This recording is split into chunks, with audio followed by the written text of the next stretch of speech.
اس صورت کے بہت سارے فضائل بھی ہیں۔ رسول اللہ صلی اللہ علیہ وسلم نے ارشاد فرمایا کہ قل هو اللہ احد ثلث القرآن، آپ صلی اللہ علیہ وسلم نے فرمایا کہ یہ صورت ایک تہائی قرآن ہے۔ حضرت قتادہ ابن نعمان رضی اللہ تعالی عنہ سے روایت ہے کہ ایک شخص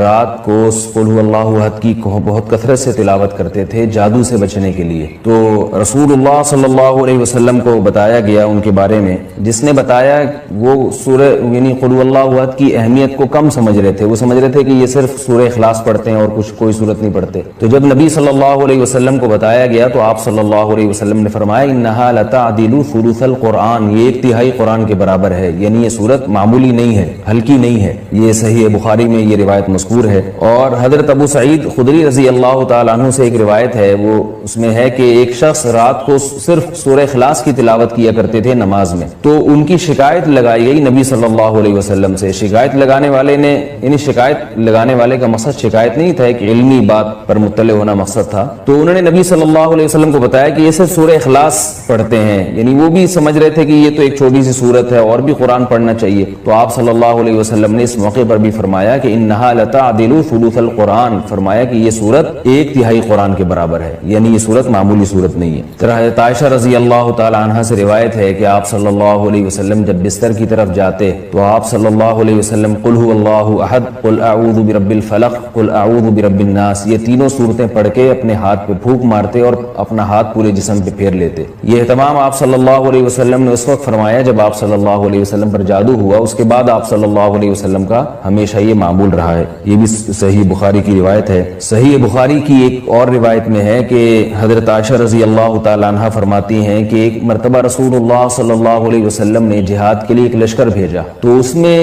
جو امام تھے وہ سورہ اخلاص کی بہت زیادہ تلاوت کیا کرتے تھے نماز میں۔ صحابہ کرام کا جب یہ لشکر واپس لوٹا ہے تو آپ صلی اللہ علیہ وسلم کو بتایا گیا کہ یہ سورہ اخلاص بہت زیادہ پڑھتے تھے نماز میں، تو آپ صلی اللہ علیہ وسلم نے ان سے پوچھا کہ تم یہ کام کیوں کرتے تھے، سورہ اخلاص تم اتنی زیادہ کیوں پڑھتے تھے؟ تو ان صحابی نے فرمایا کہ اس میں رحمان کے اوصاف بیان کیے ہیں، اللہ کی حمد و ثنا ہے، اور اس وجہ سے مجھے اس سورت سے محبت ہے، یعنی محبت ہے جس کی وجہ سے میرا دل چاہتا ہے میں اس کی بار بار تلاوت کروں۔ تو آپ صلی اللہ علیہ وسلم نے فرمایا کہ صحابہ سے فرمایا کہ ان کو خبر دے دو کہ اللہ بھی تم سے محبت کرتے ہیں۔ یہ بھی ایک صورت کی ایک بہت بڑی فضیلت ثابت ہوتی ہے۔ اور عبد الرحمن ابن ابزہ رضی اللہ تعالیٰ عنہ سے روایت ہے کہ رسول اللہ صلی اللہ علیہ وسلم وتر کی نماز میں پہلی رکعت میں سبح اسم ربک الاعلی، دوسری میں قل یا ایھا الکافرون، اور تیسری رکعت میں سورہ اخلاص کی تلاوت کیا کرتے تھے۔ تو وتر میں تیسری رکعت میں سورہ اخلاص کا پڑھنا یہ فضیلت کی چیز ہے۔ حضرت عقبہ ابن عامر رضی اللہ تعالیٰ عنہ سے روایت ہے کہ میں ایک مرتبہ رسول اللہ صلی اللہ علیہ وسلم سے ملا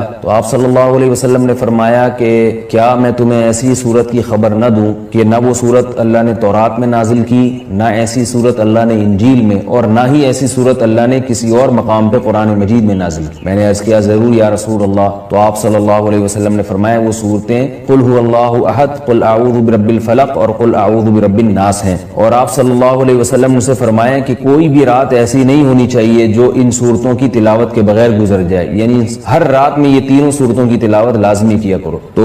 عقبہ ابن عامر رضی اللہ تعالیٰ عنہ فرماتے ہیں پھر پوری زندگی مجھ سے کبھی بھی ان تینوں صورتوں کی تلاوت رات میں نہیں چھوٹی اور کبھی بھی ناغہ نہیں ہوا۔ اور حضرت ابو ہریرہ رضی اللہ تعالیٰ عنہ سے ایک اور روایت ہے کہ رسول اللہ صلی اللہ علیہ وسلم نے کسی شخص کو قل اللہ احد کی تلاوت کرتے ہوئے دیکھا تو آپ صلی اللہ علیہ وسلم نے فرمایا کہ واجب ہو گئی۔ صحابہ نے پوچھا یا رسول اللہ کیا چیز واجب ہو گئی؟ آپ نے فرمایا کہ اس کی تلاوت کرنے والے کے لیے جنت واجب ہو گئی۔ یہ تو اس صورت کے کچھ فضائل تھے جو میں نے آپ کے سامنے بیان کیے۔ اس صورت میں ہمیں اسباق کیا ملتے ہیں؟ پہلی تو سبق ہمیں توحید کا ملتا ہے کہ اسلام توحید کے بغیر کامل نہیں ہے، بلکہ اسلام مقبول ہی نہیں ہے۔ آج بہت سارے لوگ اللہ تعالیٰ کو معبود تو کہتے ہیں مگر اللہ کے سوا مشکل کشا، حاضر ناظر اور مختار کل ایسے ایسے الفاظ ایجاد کیے ہوئے ہیں جو غیر اللہ پر بھی اس کا اطلاق کرتے ہیں۔ بعض لوگ قبر پرستی کا شکار ہیں، بعض لوگ رسول اللہ صلی اللہ علیہ وسلم کو عالم الغیب کہتے ہیں، حاضر ناظر کہتے ہیں، جبکہ ہمیں اس صورت میں کیا سبق مل رہا ہے کہ اللہ یکتا ہے، اس جیسا کوئی بھی نہیں۔ تو اللہ اگر مشکل کشا ہے، حاجت روا ہے، تو پھر اگر ہم مخلوق کو بھی مشکل کشا اور حاجت روا کہہ دیں تو اس کا مطلب یہ ہوا کہ مخلوق بھی اللہ جیسی ہے، اس لیے کہ جو معبود ہے اس کی دو بنیادی صفات ہیں، علم اور قدرت۔ معبود میں دو چیزوں کا ہونا ضروری ہے، یعنی آپ جس کی عبادت کرتے ہیں اس میں دو صفات کا اعلیٰ وجہ الکمال ہونا ضروری ہے۔ ایک یہ کہ اس کی قدرت کامل ہو، وہ جو چاہے کر سکتا ہو، اور اسے اس کا علم کامل ہو، جیسے کہ قرآن مجید میں آتا ہے اللہ الذی خلق سبع سماوات ومن الارض مثلہن یتنزل الامر بینہن لتعلموا ان اللہ علی کل شیء قدیر وان اللہ قد احاط بکل شیء علما۔ اس آیت کا حاصل کیا ہے کہ اللہ نے اس پوری کائنات کو اس لیے